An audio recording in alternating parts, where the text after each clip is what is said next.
হ্যাঁ, শুনো গো মুমিন নরনারী, শুনো মনোযোগ দিয়ে, কারবালা সে করুণ কাহিনী বলছি গানে গানে। মহরম মাস ছিল 10 তারিখ, সেদিন শাহাদাত বরণ করলেন ইমাম হোসাইন। 60 হিজরি সেখন, বেলা তখন দুপুর, নিষ্ঠুর ইয়াজিদের দল ছিল বড়ই কঠোর।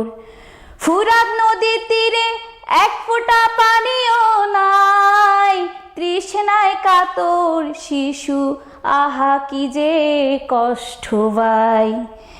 ইমাম হোসাইন ছিলেন আল্লাহর উপর আস্থাশীল, হকের পথে অবিচল, তার ত্যাগ অমলিন। এক এক করে শহীদ হলেন হুসাইনের যত সাথী, আলী, আকবর, কাসিম, আব্বাস, নিবল জীবন বাতি। ছোট্ট শিশু আজগর দুধের কাঙ্গাল যে ছিল, তীর বিদ্ধ হয়ে শহীদ হলো, হৃদয় ফেটে জল এলো।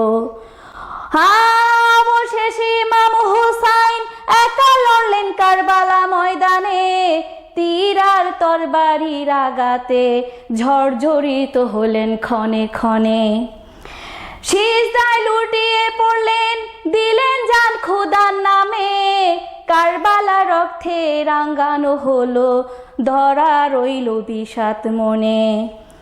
শোনো শোনো ভাই ও বোন, শোনো দিয়া মন, আশুরা শুধু কারবালা নয়, এ এক মহাপুণ্য দিন। আল্লাহর কুদরতার তারই মেহেরবানি, এ দিনের আলোয় উজ্জ্বল কত শত কাহিনী। ফেরাউনের জুলুম ডুবে গেল লোহিত সাগরের জলে, মুসা আলাইহি ওয়াসাল্লামের মুক্তির দিন এই আশুরারই ফজিলত বলে। নূহ আলাইহি ওয়াসাল্লামের কিস্তি ভিড়ল যেদিন জুদি পর্বতের কোল, ইব্রাহিম আলাইহি ওয়াসাল্লাম নিষ্কিত ফেলেন নমরুদের অগ্নিস্থল। ঈসা আলাইহি ওয়াসাল্লামকে উদ্ধার করলেন মাবুদ মিরাজের রজনী সম। আদম আলাইহি ওয়াসাল্লামের তওবা কবুল হলো এই মহিমায় দিনে। একই সূত্রে গাঁথা সব কিছু, একই উম্মতের ইতিহাস, সুন্নি শিয়া ভেদাভেদ যেন না হয় কবু প্রকাশ। আশুরা মোদের শেখায় ত্যাগের মহিমা অপার, হকের পথে অটল থাকা বিজয়ের অঙ্গীকার। স্মরণে রাখিও সদা কারবালা সে শোক গাথা, ইমানের বলে বলিয়ান হয়ে দূর করো মনের ব্যথা।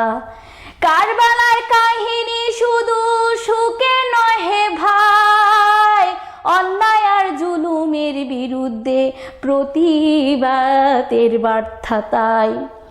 এই ইতিহাস মোদের পথ দেখায় চিরকাল, সত্যের জয় হবেই হবে, কেটে যাবে সব জঞ্জাল।